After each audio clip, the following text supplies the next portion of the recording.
नमस्ते divine parents. Welcome back to our joyfulness channel.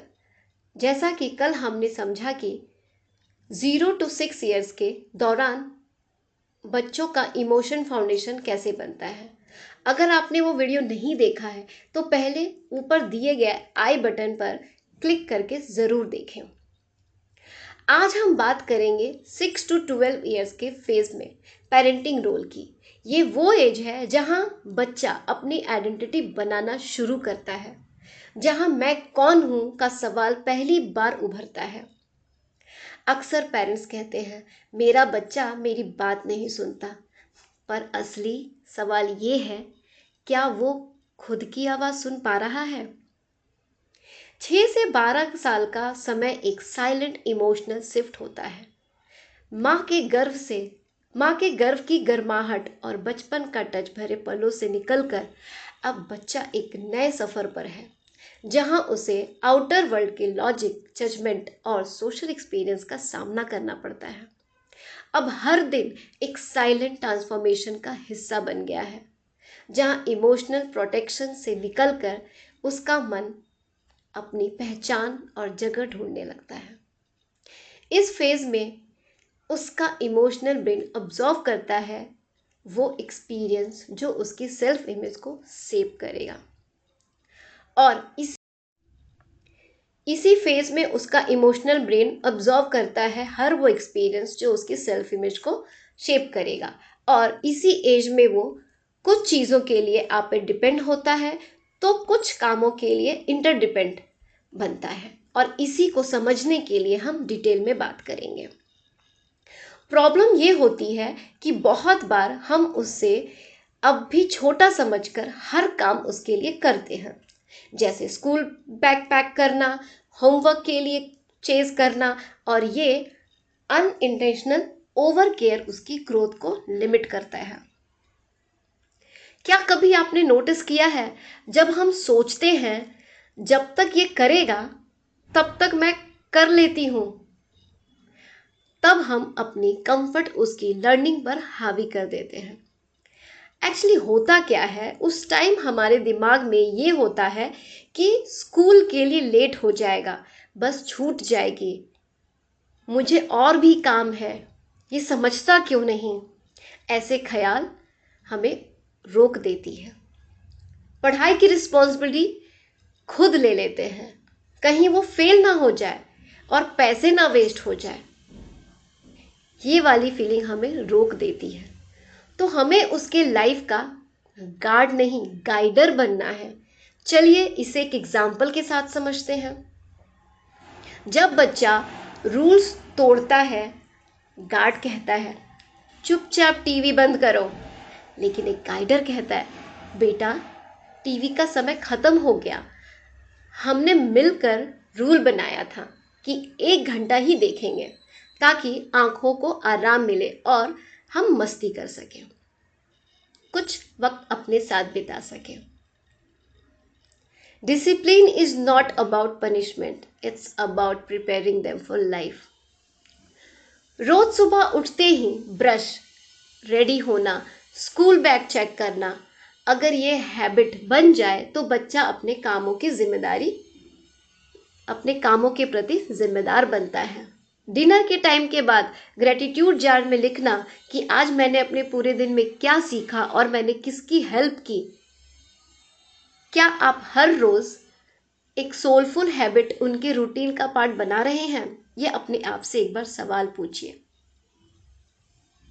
अगर movie में हीरो सच बोलता है और उसे नुकसान उठाना पड़ता है, तो बाद में मूवी खत्म होने के बाद आप जरूर अपने बच्चे से पूछिए तुम क्या करते अगर तुम उसकी जगह होते। इस तरह के कन्वर्सेशन से वैल्यू नेचुरल तरीके से सिखाई जा सकती है। सेल्फ टॉक भी इसी एज में शुरू होता है। मैं वीक हूं, मैं सीख रहा हूं, थॉट उसके आसपास के रिस्पॉन्स से बनता है। अपना लंच बॉक्स पैक करना, स्कूल शूज पॉलिश करना या घर के पौधों में पानी देना, जब आप काम के साथ भरोसा भी देते हैं तब वो अपने आप को वैल्यूबल समझने लगता है। ना कि उसके काम को देने पर वो ढंग से ना करे तो उसको टैग करना, बेकार में तुझे काम दिया, पूरा काम बिगाड़ दिया। ऐसे टैग्स नहीं देना। बचपन में जिम्मेदारी देना जवानी में भरोसा बनता है। जो संस्कार आप आज दोगे वही उनका स्पिरिचुअल जीपीएस बनेगा। बच्चा बोलता है मैं मैथ में वीक हूं, आप कहेंगे मैं जानता हूं, तुम ट्राई कर रहे हो, सीखने में वक्त लगता है और तुम हिम्मत नहीं हार रहे हो, मुझे तुम पे गर्व है। कुछ इंफॉर्मेशन हम जानेंगे जिसमें है तुम हर दिन बेहतर हो रहे हो, you are learning in your own beautiful way. गलतियां सक्सेस का एक पार्ट होती है। मैं हमेशा अपनी बेटी से एक बात कहती हूँ, पहली गलती हमेशा लर्निंग फेज होती है, क्योंकि हमें पता नहीं होता कि वो गलती है, लेकिन वही गलती अगर आप दोबारा करते हो तो वो गलती है। गॉड आपको उस गलती से लर्निंग करने के लिए गलतियां होती हैं। आपका हर रोज का टोन, हर रिएक्शन एक साइलेंट ब्रिक है। आप अपने बच्चे की सेल्फ इमेज का महल हर दिन अपने व्यवहार से बना रहे हैं। आप जैसा अपने बच्चे से बात करते हैं, जैसा आप उससे ट्रीट करते हैं, वही ट्रेनिंग है जिससे वो सीख रहा है कि कल को उससे आपको कैसे ट्रीट करना है। और सबसे मज़े की बात, आप कैसे अपने पेरेंट्स के साथ ट्रीट कर रहे हैं, आप उसकी जाने अनजाने में एक ट्रेनिंग दे रहे हैं कि कल वो आपके साथ कैसे ट्रीट करेगा। और ये सिर्फ पेरेंट्स चाइल्ड तक सीमित नहीं है। जैसे आप अपने हस्बैंड वाइफ रिलेशन में भी बात करते हैं, जैसे आप अपनी रिस्पॉन्सिबिलिटी को हैंडल करते हैं, जैसे आप हर रिलेशन में रेस्पेक्ट या डिसरिगार्ड दिखाते हैं, आपका बच्चा सब ऑब्जर्व कर रहा है और उस ऑब्जर्वेशन के बेस पे उसका कैरेक्टर साइलेंटली शेप हो रहा है। इसीलिए कोई भी बिलीव या वैल्यू सिर्फ कहकर नहीं सिखाई नहीं जा सकती। अगर आप चाहते हैं कि आपका बच्चा ऑनेस्ट, डिसिप्लिन में विश्वास रखे, तो सबसे पहले उसे जी कर दिखाइए। अगर बच्चा उन्हीं वैल्यू पे सवाल करे तो उसे चुप कराना नहीं, उसके सवालों को सुनिए। उनके सवालों को सुनना, समझना और उसका लॉजिक समझाना ज़रूरी है। क्योंकि हम ऐसा करते हैं इसलिए तुम्हें भी करना होगा। ये अप्रोच उसकी क्यूरियोसिटी को काट देती है और क्यूरियोसिटी का मारना उनके इमोशन और कॉग्निटिव डेवलपमेंट का रुख रोक देता है। ये बात सिर्फ पेरेंट्स नहीं, टीचर्स के लिए भी है। जब एक बच्चा क्लासरूम में किसी कॉन्सेप्ट पर आउट ऑफ सिलेबस सवाल पूछता है तो उसे इग्नोर करना या टोक देना उसकी लर्निंग स्पिरिट को डैमेज करना होता है। एक सवाल एक नई सोच का दरवाज़ा खोलता है और अगर हमने वो दरवाज़ा बंद कर दिया तो उनका ग्रोथ रूम बंद हो जाता है। तो चलिए जानते हैं कि अगर उसके सवालों को हमने रोका तो क्या होता है। जब हम कहते हैं ज़्यादा सवाल मत पूछो, कितने सवाल पूछते हो, तो उनकी नेचुरल लर्निंग की भूख कम हो जाती है।